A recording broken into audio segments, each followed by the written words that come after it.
बिहार की राजनीति में नीतीश किंग मेकर माने जाते हैं।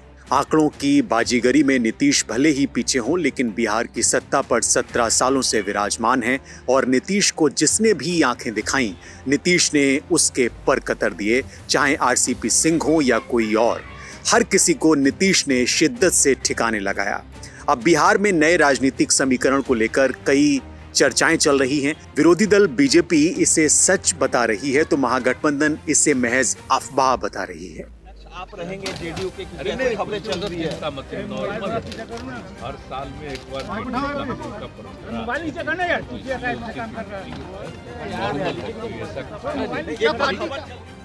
ऐसे में आम लोगों में काफी असमंजस की स्थिति उत्पन्न हो गई है। दरअसल बिहार के राजनीतिक गलियारों में पिछले कुछ दिनों से ये चर्चा आम हो गई है कि जदयू के राष्ट्रीय अध्यक्ष ललन सिंह का पत्ता अध्यक्ष पद से कट सकता है।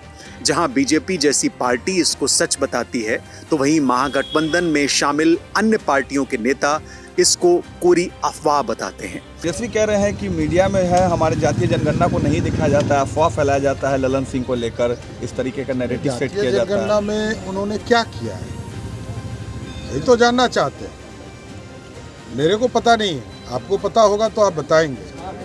आपकी जाति, उम्र, आपका इतिहास, आर्थिक रूप से सर्वे क्या हुआ है? यदि आपका हुआ है तब हमें कुछ नहीं कहा। बिहार की जनता को शक है कि आपने जिस तरह अंग्रेजों ने लिख देने का काम किया था, वही काम आपने किया। कोई मैकेनिज्म नहीं है। 1931 में जातीय सर्वे का काम अंग्रेजों ने किया तो लिख दिया।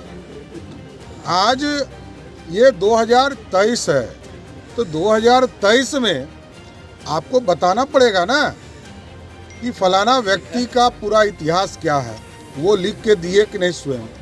वो कहते कि हमारे शिक्षक गए, उन्होंने जांच करके लाया। लेकिन ये फॉर्मेट पे तो आना चाहिए। आधार कार्ड में हम जैसे ही डालते हैं तो ओटीपी मांगता है। मैकेनिज्म लाओ। निष्ठा का सवाल कहाँ से उठता है? ये लोग भ्रम फैलाने वाले लोग हैं। लालू प्रसाद जी ने 15 साल बिहार में राज किया, एक व्यक्ति को आरक्षण देने का भी काम नहीं किया। ऐसे में इस पूरे प्रकरण को लेकर जनता में भारी भ्रम की स्थिति है, लेकिन अब उम्मीद की जा रही है कि सच या अफवाह से उत्पन्न इस भ्रम का निवारण शुक्रवार को हो जाएगा। उस दिन नई दिल्ली में जदयू की राष्ट्रीय परिषद और राष्ट्रीय कार्यकारिणी की बैठक है। मुख्यमंत्री नीतीश कुमार और पार्टी के राष्ट्रीय अध्यक्ष राजीव रंजन सिंह उर्फ ललन सिंह के अलावा जिला अध्यक्ष, सांसद, विधायक और परिषद कार्यकारिणी के सदस्य इसमें जुटेंगे। बताया जाता है कि इस बैठक का एजेंडा पार्टी संगठन और लोकसभा चुनाव में पार्टी की भूमिका पर विचार करना है। लेकिन इस बैठक की घोषणा के साथ ही कई चर्चाएं होने लगी हैं, जिसमें से दो बातें जो सबसे ज्यादा सुर्खियों में हैं, वो क्या है वो मैं आपको बताता हूं। उसमें से पहला यह है कि ललन सिंह जदयू के राष्ट्रीय अध्यक्ष पद से विदा हो रहे हैं और दूसरा, जदयू एक बार फिर से एनडीए का अंग बनने जा रही है। इस्तीफा जब हमको देना होगा तो आप लोगों को बुला लेंगे और आप लोगों से को बुला के परामर्श कर लेंगे और परामर्श करने के बाद इस्तीफा में क्या क्या लिखना है वो भी आप लोगों से आग्रह करेंगे, ताकि आप लोग बीजेपी दफ्तर जाके उसका ड्राफ्ट वहां से ले लीजिएगा। इसलिए कि कोई मीडिया, अब इस देश में हम आप लोगों को दोष नहीं दे रहे हैं, आपको दोष हम नहीं दे रहे हैं, आप मजबूर हैं। आपके मैनेजमेंट जो है, आपका जो पूरा मैनेजमेंट है वो भारतीय जनता पार्टी के नियंत्रण में है। तो इसलिए भारतीय जनता पार्टी जो नैरेटिव सेट करती है, उस नैरेटिव पर आप लोग, आपका मैनेजमेंट आपको इंस्ट्रक्शन देता है, आपको फॉलो करना है, मजबूरी है। तो इसलिए हम आपको दोष नहीं दे रहे हैं। ये पार्टी के राष्ट्रीय कार्यकारिणी की बैठक है, राष्ट्रीय परिषद की बैठक है, नियमित बैठक है और नियमित बैठक में होती है। उसके लिए आप नैरेटिव सेट कर रहे हैं, तो नैरेटिव जो सेट करना हो आप मैनेजमेंट से बात कर लीजिए और उनको कहिए कि भारतीय जनता पार्टी से बात करके जो नैरेटिव सेट करना हो करते रहें। जनता दल यूनाइटेड एक है और एक रहेगा।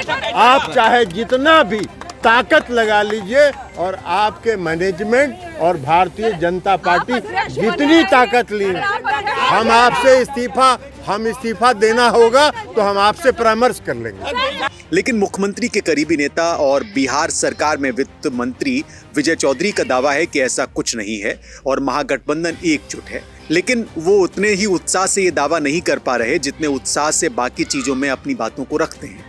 वहीं राजनीतिक गलियारों में चर्चाओं का बाजार गर्म है कि ललन सिंह जदयू राजद को मिलाकर एक दल बनाना चाहते हैं। ये भी उस समय जब नीतीश कुमार भले ही ये बोलते हों कि उन्हें किसी पद की इच्छा नहीं है, लेकिन इंडिया गठबंधन बनने के बाद उनके कार्यकर्ताओं को उम्मीद थी कि उन्हें सम्मानजनक पद दिया जाएगा। सच ये भी है कि ललन सिंह ने कभी जदयू राजद को मिलाकर एक दल बनाने को लेकर भी बात की थी। उन्होंने ऐसा कुछ नहीं कहा है जिससे उनके और नीतीश कुमार के बीच मतभेद का प्रदर्शन हो। इससे उलट उन्होंने इतना जरूर कहा था कि उनके और मुख्यमंत्री के बीच विश्वास का अटूट संबंध है। अगर हम बात करें जदयू से राजद की दूरी की, तो इन्वेस्टर मीट समेत कई योजनाओं में मुख्यमंत्री और उप मुख्यमंत्री की अनुपस्थिति की बात की जा रही है। तेजस्वी की अनुपस्थिति को लेकर चर्चाएं कुछ ज्यादा तेज हो गई हैं। हालांकि बाद में ये भी कहा गया कि कई जगह मुख्यमंत्री के साथ वो नजर आए। तो कुछ जो बीजेपी मानसिकता की जो मीडिया है इस तरह की चर्चा छेड़ा करती है। अब आप देखिएगा, जब जाति जनगणना हुआ तब खबर को दबाने का प्रयास किया गया।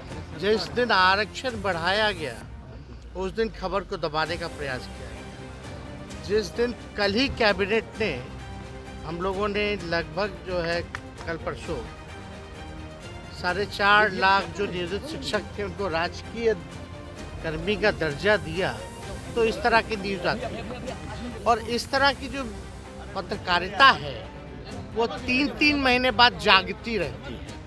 तो उस पर क्या कहना है हम लोगों को? उस पर तो कोई बात ही नहीं है। बात ये है कि बिहार में जो काम हो रहा है, जिस हिसाब से, जिस मुद्दे की बात हो रही है, उसको लोग ढकना चाहते हैं, लोग कन्फ्यूजन क्रिएट करना चाहते हैं। इससे कोई फर्क पड़ने वाला है क्या? अब कोई बार बार कितनी बार सफाई देता है भाई? कल ही विजय चौधरी जी ने बताया, उससे पहले माननीय मुख्यमंत्री जी के साथ 2 दिन पहले हम ही लोग खड़े होकर के बयान दे रहे थे। तब भी अगर नहीं मानना है तो लोग ना माने, लेकिन 2 दिन की खुशी न्यूज़ चला करके कोई मतलब तो है। अरे हर पार्टी का राष्ट्र स्तर पर बैठक होता है, कार्यकारिणी होती है। हम लोगों का नहीं हुआ था क्या कालकटोरा स्टेडियम में? खुला अधिवेशन भी दिल्ली में हम लोगों ने किया था। तो इस तरह की बेकार की बातें हैं, लोगों को तुल देना है तो सबसे बड़ी बात यह है कि ललन सिंह के पदों को लेकर हो रही चर्चाओं से राजद ने खुद को पूरी तरह से अलग रखा है। राजद से कोई भी बड़ा नेता इस पर कुछ बोलना नहीं चाह रहा। उधर महागठबंधन में हो रही कथित उठापटक में बीजेपी के हित को देखा जाए तो उसके अनुसार भाजपा चाहती है कि लोकसभा के चुनाव में राजद से उनका सीधा मुकाबला हो। बीजेपी के लिए काफी फायदेमंद होगा, क्योंकि बीजेपी की कोशिश यह है कि नीतीश इंडिया गठबंधन को छोड़कर उनके पाले में आ जाएं, और अगर ऐसा होता है तो निश्चित तौर पर बीजेपी को फायदा होगा। और अगर नीतीश कुमार इंडिया गठबंधन में ही रहते हैं तो इसका फायदा महागठबंधन को होने की उम्मीद ज्यादा है। और आप हमसे जुड़े रहने के लिए सब्सक्राइब करें YouTube पर, फॉलो करें Twitter पर और लाइक करें Facebook पर। और ज्यादा जानकारी के लिए आपको टाइप करना होगा सिर्फ न्यूज़ नशा।